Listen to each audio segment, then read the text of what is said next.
বক্তব্য রাখবেন। তার জন্য চোখের পানি পড়ে নাই, এমন কোন কথা বলেছে তার চোখের পানি পড়ে নাই।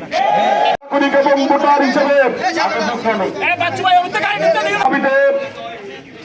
আজকে আমরা তৈমুদ্দিন উপজেলার হাজার জনতা আন্দোলন করে আমরা আপনাদের টনক নাড়তে পারি নাই।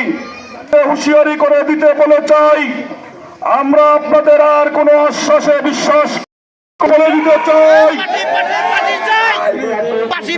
আজকে এখান থেকে আমরা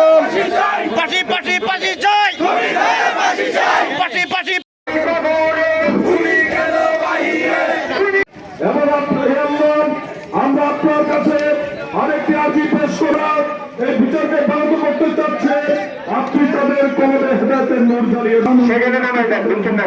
গ্রহণ করেন। প্রিয় ভাইরা, যেহেতু তার রহমতের ভান্ডারে কোনো অভাব নাই, আমাদের প্রত্যেকের নাজাতের জরিয়া হিসেবে কবুল করেন আজকের এই মানববন্ধন। প্রিয় ভাইরা, সবশেষে একটি কথা প্রায় বসি, আমরা একজন আরেকজনকে দোষারোপ করি। কি দোষারোপ করি?